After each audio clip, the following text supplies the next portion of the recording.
Assalamualaikum warahmatullahi wabarakatuh. Selamat datang di Bicara Pajak bersama saya Faris Yustian. Kali ini kita akan membahas tentang bagaimana cara pengisian SPT tahunan badan menggunakan formulir 1771 melalui e-form. Nah, kalau di video sebelumnya kita sudah belajar mengenai cara pengisian SPT badan melalui aplikasi iSPT. Nah, kali ini kita akan membahas mengenai e-form. Jadi, untuk pelaporan SPT tahunan badan sendiri bisa menggunakan iSPT, kemudian nanti hasil CSV-nya dikirim ke DJP online atau ke situs pajak. Nah, sementara yang e-form ini itu kita download dulu aplikasinya, kemudian kita bisa langsung mengisinya dan melaporkannya di aplikasi tersebut gitu. Nah, untuk formulirnya sendiri, bentuknya sendiri kurang lebih hampir sama, tata letak, lampiran, dan sebagainya. Untuk lebih jelasnya, silakan ikuti tutorial berikut ini. Baik, yang pertama yang harus dipersiapkan tentu saja nomor NPWP-nya, kemudian akun DJP online bagi yang sudah punya. Jadi kalau misalkan belum, silakan minta dulu nomor EVIN-nya untuk registrasi di DJP online. Jadi kalau belum registrasi, silakan minta EVIN terlebih dahulu, kemudian registrasi, masukkan NPWP, EVIN, dan alamat email. Nah, setelah kita registrasi, silakan nanti login ke akun DJP. Berikutnya adalah laporan laba rugi dan neraca. Ini adalah laporan keuangan, karena kita tahu bahwa wajib pajak badan itu wajib melampirkan SPT tahunan. Maaf, dia wajib melampirkan laporan keuangan di SPT tahunannya. Karena semua wajib pajak badan itu wajib pembukuan. Nah, pembukuan itu artinya dia harus punya laporan keuangan. Dan laporan keuangan itu paling tidak mencantumkan laporan laba rugi dan neraca, beserta laporan penyusutan kalau misalkan memang ada aset yang memang disusutkan. Di samping itu, ada laporan peredaran usaha. Ini biasanya digunakan bagi wajib pajak UMKM yang menggunakan tarif PP 23 atau yang 0,5%. Kemudian bukti potong PPh pasal 22 atau 23 jika ada. Dan yang terakhir adalah laporan realisasi insentif COVID-19 yang tahun 2020 kemarin apabila Anda menggunakan atau memanfaatkan insentif tersebut. Jadi ini hanya untuk tambahan saja. Jadi lampiran-lampiran tambahan saja. Tapi paling tidak yang nanti harus dilampirkan di SPT tahunan adalah laporan laba rugi, neraca, penyusutan kalau ada tadi ya, sama laporan peredaran usaha kalau Anda menggunakan yang PP 23. Nah, berikutnya ini adalah simulasi pengisian SPT-nya. Yang pertama tentu saja kita harus buka situs pajak dulu. Jadi kalau misalkan di Google itu tinggal cari aja pajak. Nah, biasanya situs yang pertama muncul adalah situs dari pajak, yakni www.pajak.go.id di sini. Nah, silakan situs ini Anda buka. Kemudian di pojok kanan atas itu ada tombol login. Nah, silakan Anda login melalui itu. Setelah Anda klik login di sini, maka akan muncul tampilan DJP online seperti ini. Nah, di sini Anda harus memasukkan nomor NPWP dan juga password sekaligus nanti kode keamanannya. Bagi Anda yang belum registrasi, silakan klik belum registrasi. Sementara kalau bagi Anda yang lupa password, silakan klik lupa kata sandi. Nah, tapi untuk kata sandi sendiri itu Anda harus punya EVIN terlebih dahulu juga ya. Jadi kalau mau reset password, Anda harus punya EVIN terlebih dahulu karena harus mencantumkan EVIN dan juga alamat email. Nah, setelah kita berhasil login di sini, maka kita akan muncul tampilan awal DJP online. Ada beberapa menu, ada informasi, dashboard, profil, bayar, lapor, dan layanan. Apabila ternyata nanti ada notifikasi untuk update profil, silakan update profilnya terlebih dahulu. Paling tidak silakan pastikan nomor handphone dan emailnya sudah benar. Kalau nomor handphone, kalau depannya itu 08, silakan ganti dengan 628. Jadi ganti dengan kode negara ya, jadi 628. Seperti itu.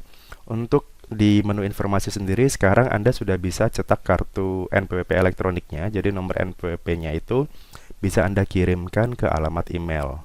Jadi tidak perlu fotokopi fotokopi kartu NPWP kemudian baru di-scan atau gimana. Jadi sekarang sudah ada NPWP elektronik yang bisa Anda akses di menu informasi ini, kemudian silakan Anda kirim ke email Anda untuk dicetak sebagai PDF. Nah, untuk pelaporan sendiri di e-form itu ada di menu lapor tadi, di menu lapor, kemudian silakan Anda pilih yang e-form, bukan yang e-filing ya, karena untuk sementara ini untuk yang WP Badan bisa menggunakannya adalah e-form. Kalau yang orang pribadi bisa e-form, bisa e-filing. Untuk WP Badan silakan pilih yang e-form ini. Setelah itu akan muncul tampilan seperti ini. Nah, di sini adalah daftar SPT-SPT yang sudah pernah kita laporkan. Ada PPh 2 PPh pasal PPN, SPT PPN, kemudian SPT tahunan dan sebagainya adalah daftar SPT yang sudah pernah kita laporkan. Nah, untuk membuat SPT baru silakan klik buat SPT, tombol buat SPT ini. Kemudian setelah itu data formulirnya silakan ditulis tahun pajaknya adalah tahun pajak 2020 atau tahun pajak di mana kita mau laporkan. Jadi kalau tahunan itu kan untuk tahunan badan sendiri kan pelaporannya paling lambat adalah 4 bulan setelah tahun pajak berakhir. Jadi kalau misalkan ini kita pilihnya tahun 2020 berarti paling lambat adalah tanggal 30 April atau 4 bulan sejak 2020-nya ini berakhir. Jadi kalau misalkan nanti mau lapor tahun 2021 berarti paling lambat adalah tanggal 30 April 2022. Jadi tahun berikutnya. Kemudian SPT-nya silakan pilih normal di sini. Normal itu artinya Anda baru pertama kali lapor. Kalau misalkan sebelumnya sudah pernah lapor dan ingin membetulkan ada data yang salah, silakan nanti pilih pembetulan. Kemudian setelah itu kirim permintaan. Nah, kirim permintaannya adalah kirim untuk mendownload file e-form-nya tadi. Nah, setelah kita berhasil download, itu file e-form-nya itu ada di menu history download-nya. Jadi di bawah biasanya di pojok kiri bawah. Nah, silakan Anda di folder download itu. Nah, tapi di sini untuk membuka file e-form Anda harus punya viewer-nya terlebih dahulu.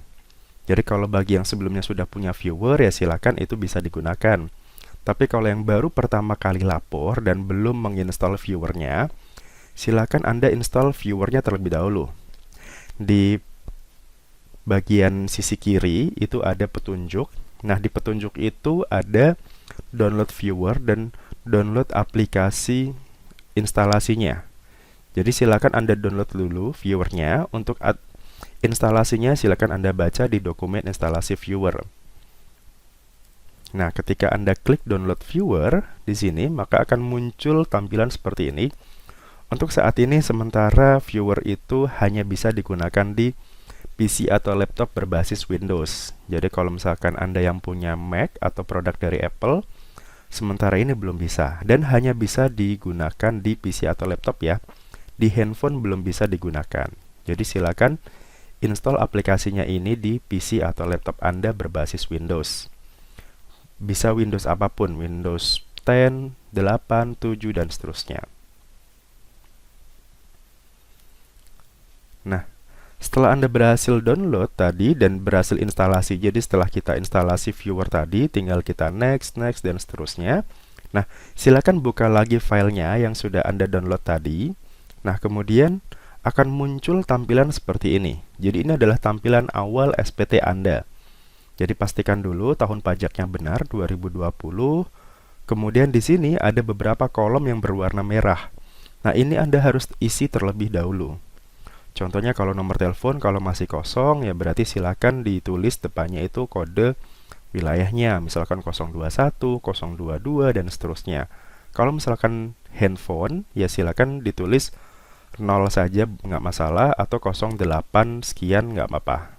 Jadi yang penting harus terisi, jadi nggak boleh kosong. Periode pembukuannya itu adalah dari Januari sampai Desember, kemudian yang berwarna merah itu adalah tahunnya. Jadi kalau misalkan tahun 2020 berarti kita pilihnya adalah 20. Jadi Januari 2020 sampai dengan Desember 2020. Untuk audit dan tidak diaudit ini adalah sesuai dengan perusahaan Anda ya. Jadi kalau misalkan laporan keuangannya Anda itu diaudit oleh KAP, maka silakan Anda klik di audit dan dituliskan siapa nama atau kantor akuntan publiknya. Kalau ternyata tidak diaudit, silakan Anda pilih yang tidak diaudit. Sini. Kemudian, seperti SPT pada umumnya, kita harus mengisinya dari lampiran paling belakang. Nah, untuk SPT badan sendiri itu ada 6 lampiran, jadi paling belakangnya adalah lampiran 6. Untuk lampiran khusus ini tidak perlu diisi apabila memang perusahaan Anda tidak bergerak di bidang itu atau tidak memiliki data untuk itu. Jadi paling tidak yang Anda harus buka adalah lampiran 6 dulu. Nah, lampiran 6 ini isinya terkait dengan ini, bagian daftar penyertaan modal dan pada perusahaan. Jadi silakan misalkan di bagian 6 ini silakan ditulis nama, alamat, NPWP, penyertaan modal pada perusahaan. Jadi kalau misalkan Anda sebagai perusahaan memiliki modal di perusahaan lainnya, maka silakan Anda tulis berapa, kemudian nama, alamat, NPWP, tempat Anda menanamkan modalnya tersebut. Kalau ternyata tidak ada, silakan bagian A ini dikosongkan.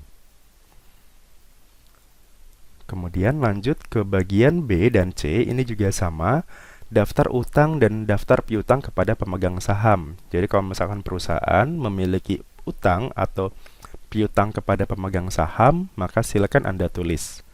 Tapi kalau misalkan tidak ada di sini, maka ini tidak perlu diisi. Jadi yang nomor 6 ini kalau memang tidak ada isinya, maka tidak perlu ditulis. Nah, kemudian lanjut ke lampiran 5. Jadi setelah lampiran 6 tadi, masuk ke atasnya lampiran 6. Dari lampiran 6 tadi ya, dari lampiran 6 sekarang kita masuk ke lampiran 5. Nah, lampiran 5 ini berisi tentang bagian A, itu daftar pemegang saham atau pemilik modal dan jumlah dividen yang dibagikan. Nah, ini yang harus diisi. Kan setiap perusahaan itu kan pasti ada pemegang modalnya. Baik itu bentuknya CV, PT, dan sebagainya, pasti ada pemegang modal atau pemilik sahamnya.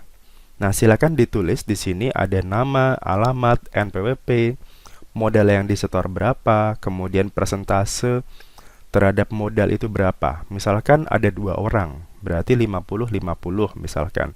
Kalau ternyata 1 orang, ya berarti silakan persentasenya ditulis 100%.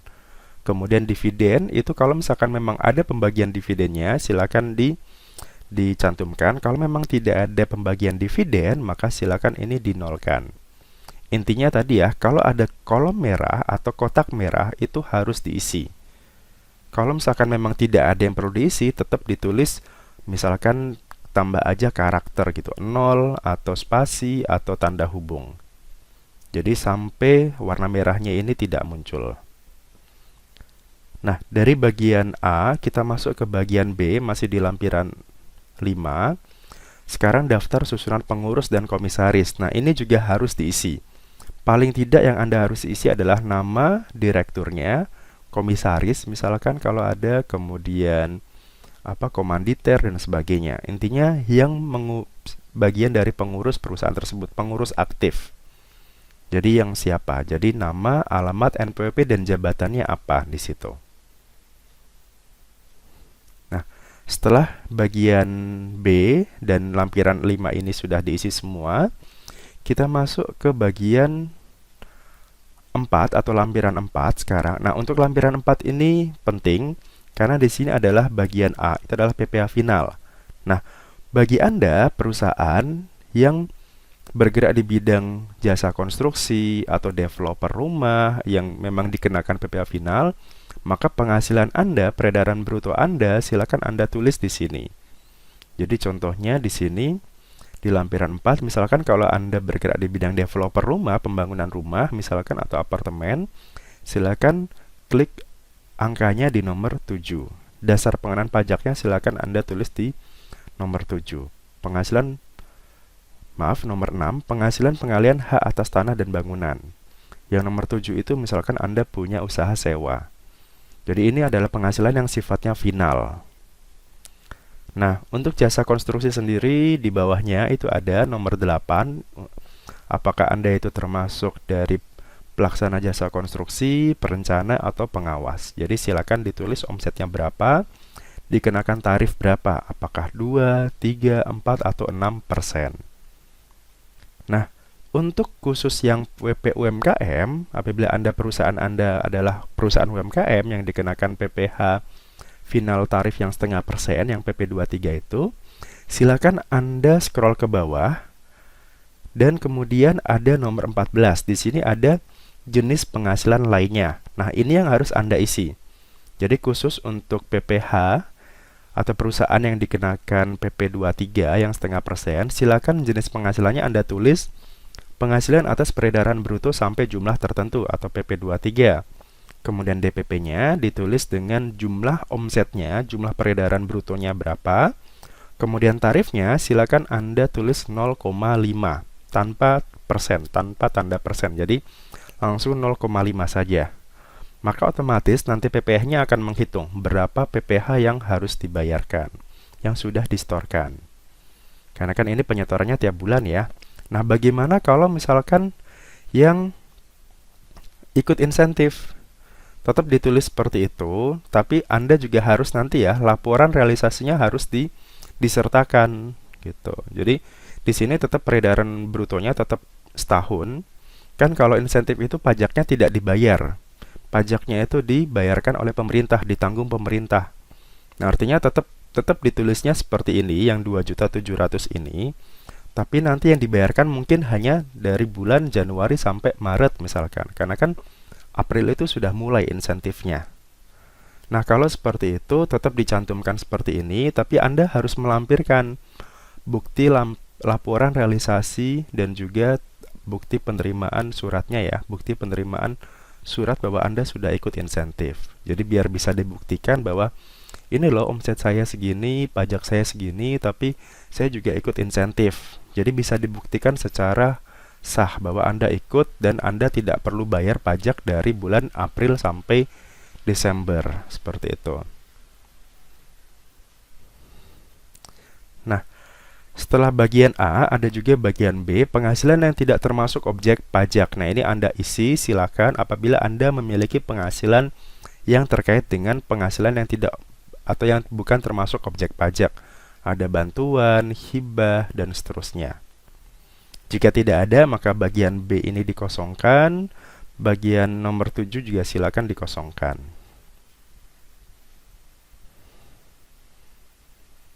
Berikutnya di lampiran 3. Lampiran 3 ini adalah bukti pemotongan.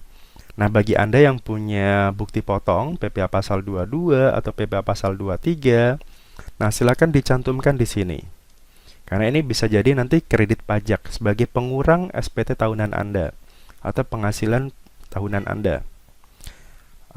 Nah, untuk PPh pasal 22, silakan Anda tulis nama, NPWP, jenis penghasilannya apa, apakah transaksi dengan bendahara, dengan BUMN, atau bahkan impor, dan seterusnya. Objek outputnya berapa, nilai transaksinya, PPh yang dipotong berapa, nomor bukti potong dan tanggalnya berapa. Kemudian alamat pemotongannya atau pemungutnya di mana, dan NTPN-nya, NTPN yang sudah dipungut ini atau yang sudah dipotong ini. Kalau ternyata tidak bisa menunjukkan, maka ya tidak bisa jadi kredit pajak gitu. Jadi pastikan ini ketika Anda mengisi ini, pastikan Anda punya bukti potong atau bukti pungutnya. Kalau memang tidak diberikan, maka Anda harus tagih ke pemotong atau pemungutnya karena ini hak Anda. Karena kalau nggak punya, ya kita nggak bisa mengkreditkan itu. Berikutnya sama juga dengan yang pasal 22 tadi. Untuk pasal 23 juga sama. Silakan Anda tulis, ketik nama pemotongnya, kemudian NPWP, jenis penghasilannya apa, pasal 23, apakah jasa, sewa, bunga, royalti, dan sebagainya. Kemudian objeknya berapa, transaksinya, PPh yang dipotong, kemudian nomor bukti potong dan tanggalnya, alamat beserta NTPN-nya. Kalau Anda tidak tahu NTPN-nya, silakan Anda cari tahu di formulir, atau silakan info KSPP itu ada, atau rumah dokumen di di DJP Online, atau kalau misalkan Anda dekat dengan kantor pajak, ya silakan Anda datang ke kantor pajak, tanya ke bagian helpdesk atau ke AR Anda untuk melihat kira-kira NTPN atas transaksi ini ada atau tidak.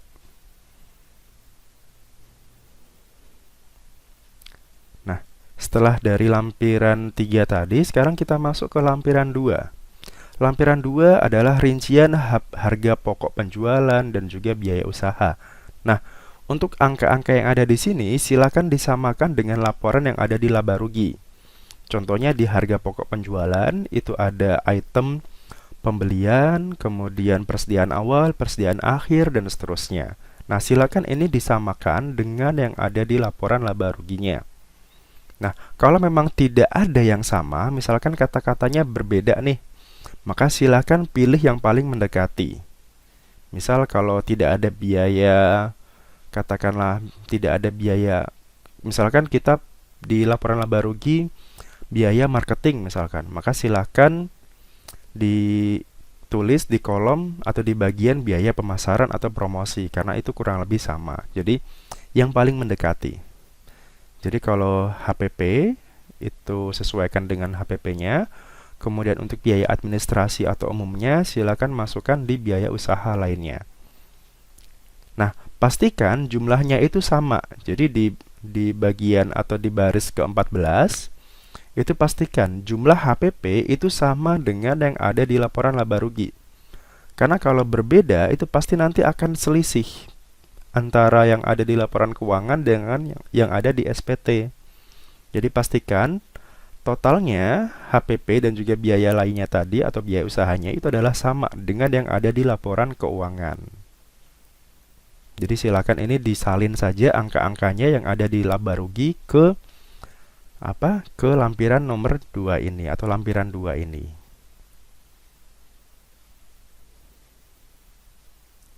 Nah, ini silakan. Nah, berikutnya kita masuk ke lampiran nomor 1. Lampiran 1 sekarang. Nah, lampiran 1 yang Anda harus isi adalah dari peredaran usahanya. Nah, peredaran usaha itu angkanya kita ambil dari laporan laba rugi masih sama, yakni dari peredaran brutonya. Jadi pastikan angkanya itu sama, peredaran bruto di laba rugi dengan peredaran usaha di SPT lampiran 1. Nah, kemudian yang paling penting adalah kalau misalkan usaha Anda ini semuanya dikenakan PPh final, contohnya tadi UMKM, maka pastikan nomor 3 dan nomor 4, jumlah penghasilan neto komersil dengan penghasilan yang dikenakan final ini sama. Gitu. Jadi samakan angkanya, labanya itu sama. Laba di komersil itu sama dengan laba penghasilan yang sudah dikenakan final. Karena di sini di angka nomor 8 penghasilan neto fiskal itu harus 0. Kenapa 0? Karena kalau sudah dikenakan PPh final semuanya, maka sudah tidak ada yang perlu diperhitungkan lagi. Jadi sudah selesai. Itu namanya final ya. Jadi ya sudah selesai gitu. Ketika sudah disetor sendiri atau sudah dipotong oleh pihak yang memotong PPh final tadi, maka sudah selesai. Tidak perlu diperhitungkan. Nah, kalau ternyata masih ada selisih di sini sementara memang penghasilannya itu semuanya final, maka tadi kemungkinan masih ada yang salah isi. Jadi silakan pastikan ketika penghasilannya itu sudah dikenakan PPh final semua, maka pastikan nomor 8 ini penghasilan neto fiskalnya itu adalah 0 atau nihil. Nah, terakhir di lampiran induknya ini adalah hanya kompilasi saja. Jadi dari data-data yang sudah kita tulis di belakang tadi, ini adalah kompilasi saja yang seperti yang tertera di layar. Nah, tadi ya, ketika penghasilan Anda itu sudah dikenakan final, maka lampiran induk ini otomatis akan 0, akan nihil. Karena tadi tidak ada yang perlu dihitung lagi. Kalau ternyata masih ada, misalkan Anda tidak menggunakan PP23 atau memang tidak punya kegiatan yang bersifat final, maka di sini akan otomatis muncul. Bisa menggunakan tarif pasal 17 atau pasal 31E.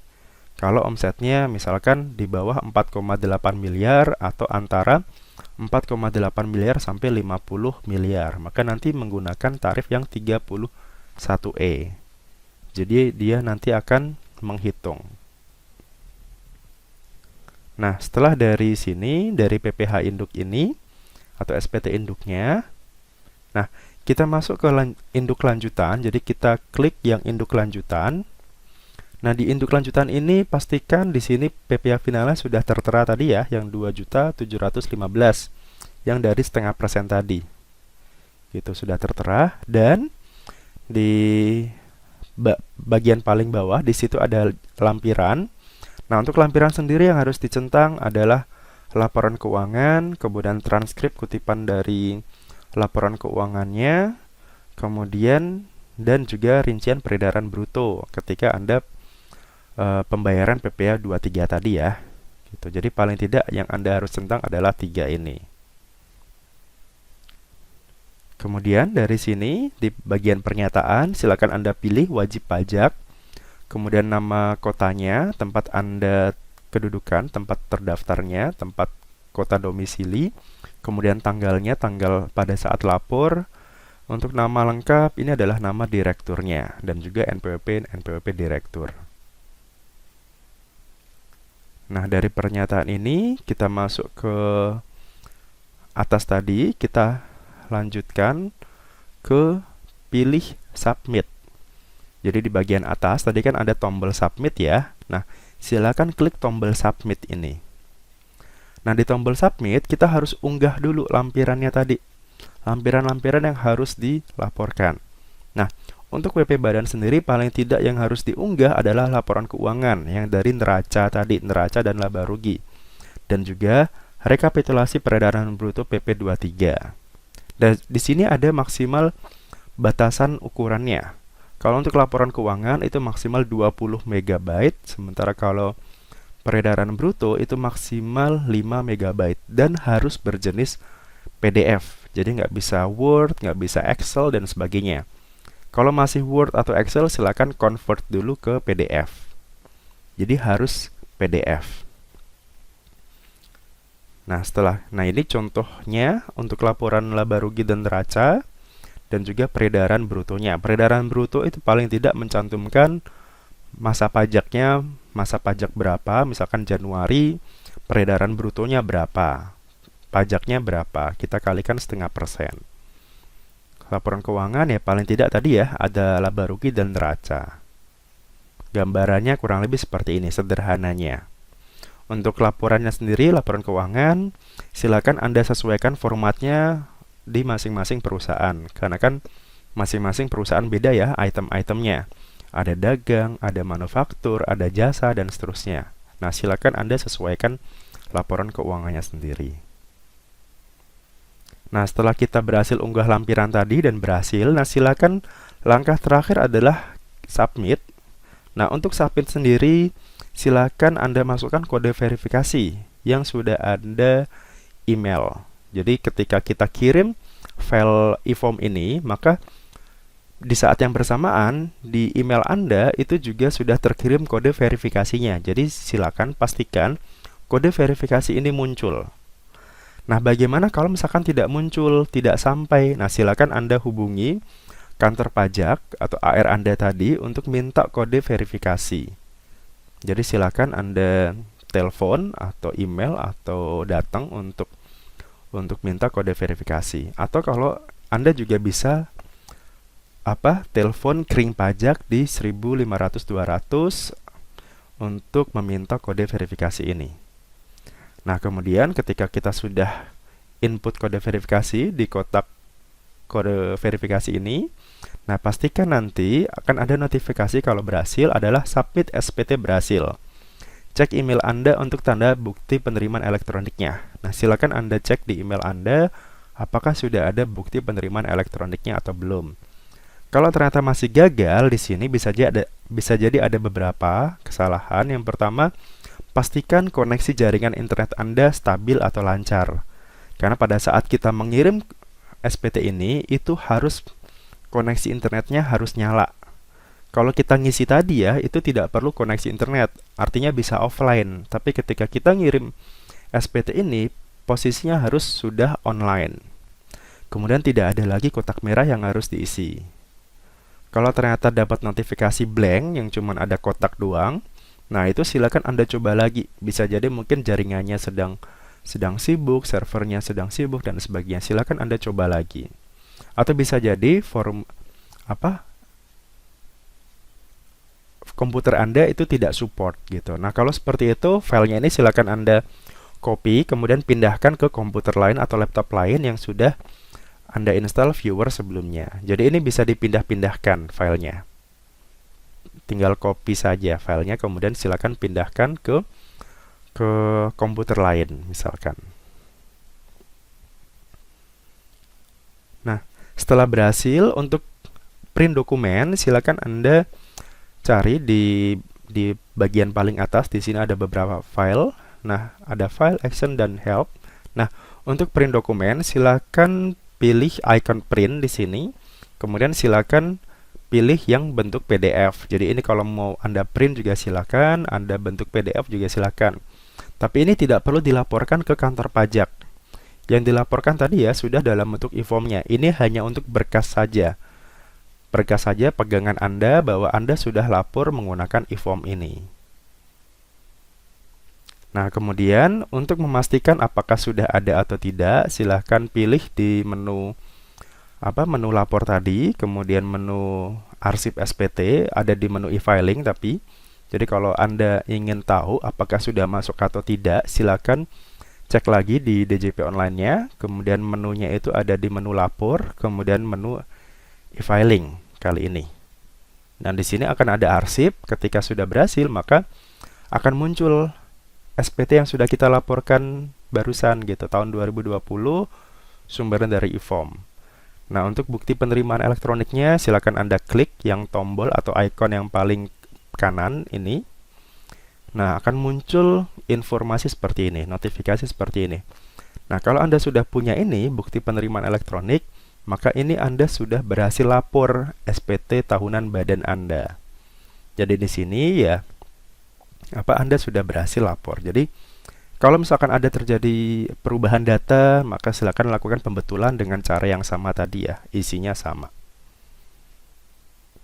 Seperti itu untuk tutorial menggunakan e-form. Terima kasih atas waktunya, mohon maaf kalau ada kekurangan. Untuk informasi perpajakan lainnya, silakan dengarkan podcast saya di Spotify, di Bicara Pajak Podcast. Kemudian silakan follow Instagram saya di Bicara Pajak ID atau akun pribadi saya di @farisustian. Mohon maaf kalau ada kekurangan dan silakan tinggalkan pertanyaan di kolom komentar. Terima kasih dan Assalamualaikum warahmatullahi wabarakatuh.